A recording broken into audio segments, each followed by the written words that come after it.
wa ta'ala, karena dengan segala limpahan rahmat serta nikmatnya pada siang hari ini kita bisa menunaikan kewajiban kita, yang melaksanakan ibadah sholat Jumat.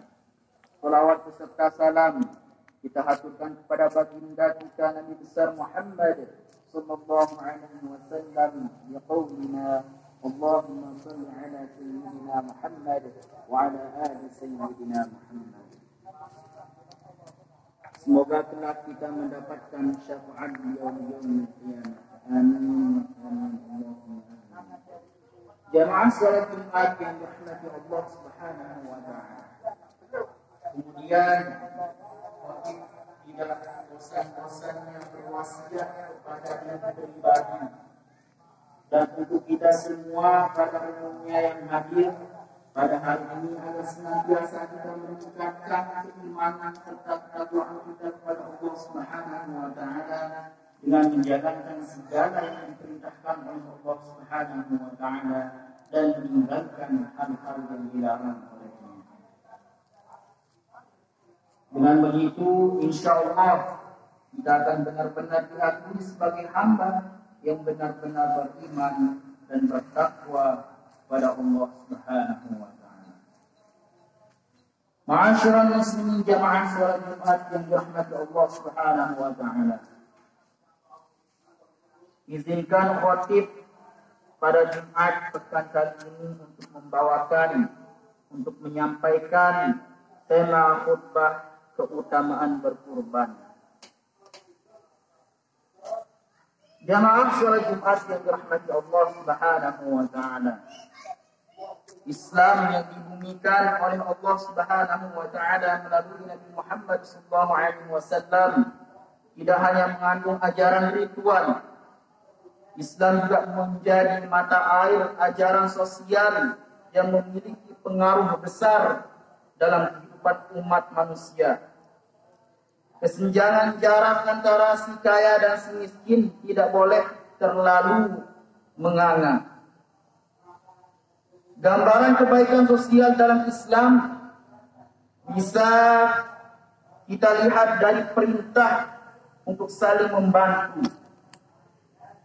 Orang kaya membantu orang miskin, orang mampu membantu orang yang lemah, orang yang kuat membantu orang yang tidak berdaya. Bukan sebaliknya, yang miskin menjadi semakin miskin, yang lemah dan tak berdaya ditindas, diinjak-injak, atau dibiarkan hidup terlunta-lunta. Tidak seperti itu yang diajarkan oleh Islam.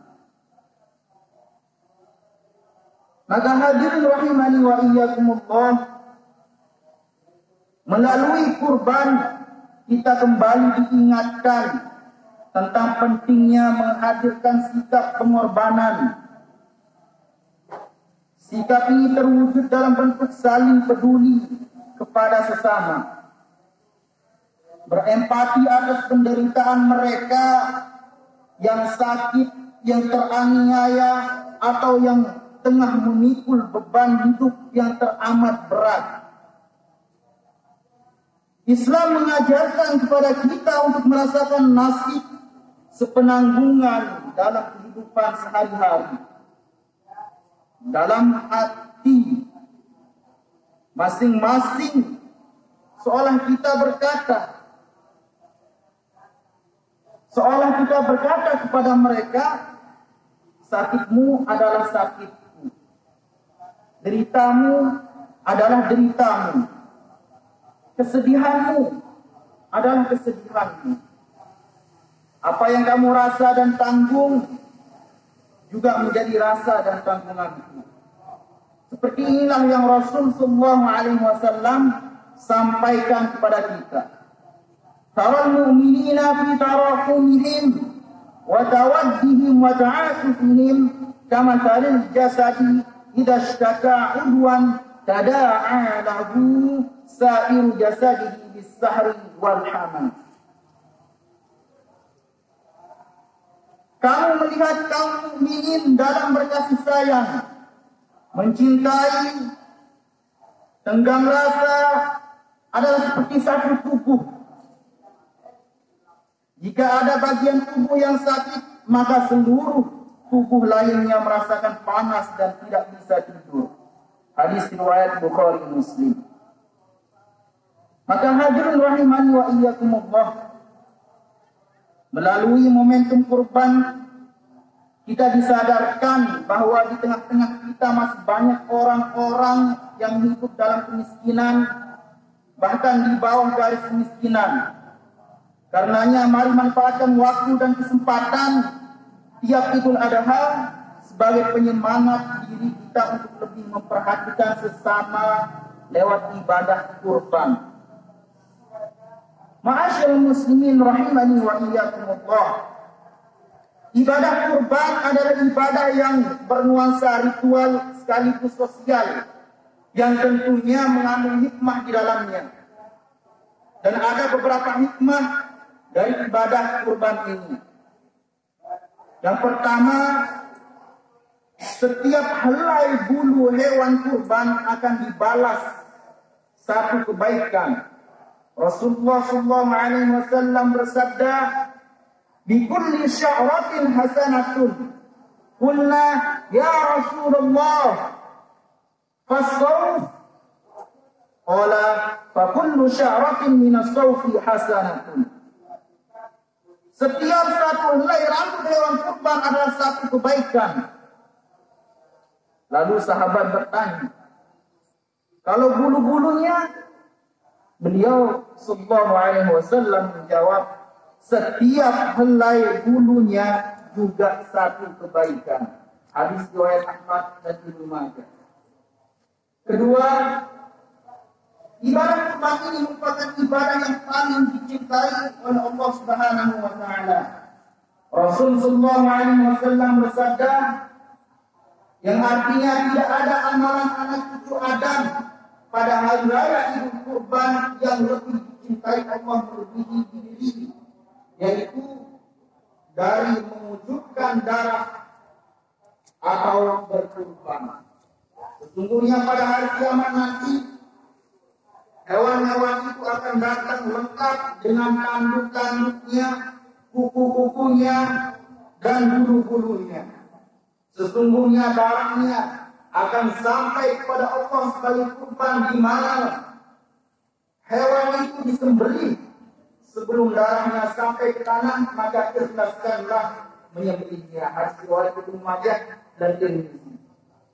Ma'asyiral muslimin rahimani wa iyyakumullah. Yang ketiga, sebagai ciri keislaman seseorang, Rasulullah SAW bersabda, "Man kana lahu sa'atun wa lam yudhi fala yaqrabanna musallana." Siapa yang mendapati dirinya dalam kelaparan, mampu, dan dia tidak mau berkurban, maka janganlah dia mendekat tempat sholat Id kami. Hadis riwayat Ahmad dan Ibnu Majah. Saking pentingnya ibadah kurban ini, hadis Rasulullah SAW. Rasulullah SAW bersabda kepada orang-orang yang mampu, yang mempunyai harta lebih tapi tidak mau untuk mengeluarkan harta bendanya untuk berkurban, Rasulullah katakan kepada mereka, jangan dekati tempat sholat Id kami. Maka hadis rahimani wa iyyakumullah, mari kita yang mempunyai harta lebih, yang mempunyai kelapangan dan mampu untuk berkurban, jangan kita sia-siakan. Beberapa hari lagi kita akan melaksanakan sholat Idul Adha dan juga melaksanakan ibadah kurban. Hadirin rahimani wa iyyakumullah. Kemudian yang keempat, hikmah dan keutamaan daripada ibadah kurban tersebut adalah sebagai syiar Islam. Rasulullah SAW telah banyak menjelaskan pada hadis-hadis yang tadi, dan juga Allah Subhanahu wa taala langsung menerangkan di dalam kitabnya yang mulia Al-Qur'anul Karim A'udzu billahi minasyaitonir rajim. Bismillahirrahmanirrahim. Wa in kulli ummatin ja'alna mansakan liyadhkuru ismallahi 'ala ma razaqahum min bahimatil an'am fa ilahukum ilahun wahid falahu aslimu wa basyiril mukhbitin. Dan dari tiap-tiap umat telah kami syariatkan penyembelihan kurban supaya mereka menyebut nama Allah Subhanahu wa taala terhadap binatang ternak yang telah direzekikan Allah pada mereka. Maka Tuhanmu ialah Tuhan yang Maha Esa. Karena itu berserah dirilah kamu kepadanya dan berilah kabar gembira kepada orang-orang yang tunduk patuh kepada Allah. Quran Surat Al-Hajj ayat 34. Hadirin rahimani wa iyyakumullah. Ketika kita sedang mendengarkan hadis qaul indah dari lisan baginda Rasulullah SAW dan kalimat yang tidak ada yang bisa membandinginya, yaitu di dalam Al-Quran telah jelas bahwasanya begitu utamaannya dan sangat dianjurkannya ibadah kurban ini, maka apalagi yang kita lakukan? Apakah kita akan terus-menerus menyimpan harta benda kita, kemudian kita tidak mengeluarkannya, padahal kita mampu, kita mempunyai kelapangan untuk berkurban, tapi masih saja kita simpan uang kita? Maka hadirin rahimani wa iyyakumullah, mari kita sadar, mari kita muhasabah diri. Banyak di luar sana, bahkan kita tahu akhir-akhir ini banyak berita pemulung bertahun-tahun, 2 tahun menabung untuk berkurban. Seorang nenek-nenek pemulung, dari hasil dia memulung, menabung untuk berkurban. Bagaimana dengan kita yang mayoritasnya di Batam ini? Insya Allah kalau rezeki itu, kalau uang itu mudah kita dapatkan, apalagi yang kerja-kerja di PT. Maka hadirin rahimani wa iyyakumullah, jangan sampai kita lewatkan, jangan sampai kita tidak keluarkan harta benda kita ini untuk berkurban, untuk melakukan ibadah kurban.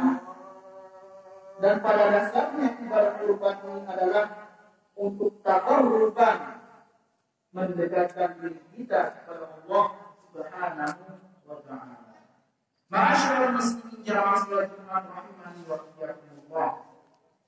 Semoga kita semua yang mampu dan mempunyai kelapangan bisa ringan tangan kita untuk berkurban dan bisa membantu saudara-saudara kita yang lemah, yang kurang berdaya, dan juga yang tidak mampu, yang masih miskin, yang dimana di sana kita sering makan daging-daging, tapi mereka kadang sampai berhari-hari menahan untuk tidak makan. Maka di momentum ibadah kurban nanti, di sana tempat yang tepat untuk kita berbagi daging kurban tersebut kepada saudara-saudara kita yang tidak mampu. Hadirin rahimani wa iyyakumullah, kemudian semoga ada manfaat untuk diri pribadi khotib apa yang telah disampaikan tadi, dan juga bisa bermanfaat untuk kita semuanya dan bisa kita amalkan. Itu yang paling penting. Apa yang disampaikan adalah bukan yang hanya kita hafal apa yang kita dengar, tapi yang paling penting adalah ketika kita mendengarkan, kita tahu, kemudian kita bisa amalkan. Barakallahu li wa lakum fil Qur'anil 'azim wa nafa'ani wa iyyakum bima fihi min al-ayati wal dhikril hakim wa taqabbala minni wa minkum tilawatahu innahu huwal ghafurur rahim. Allahumma salli wa sallim wa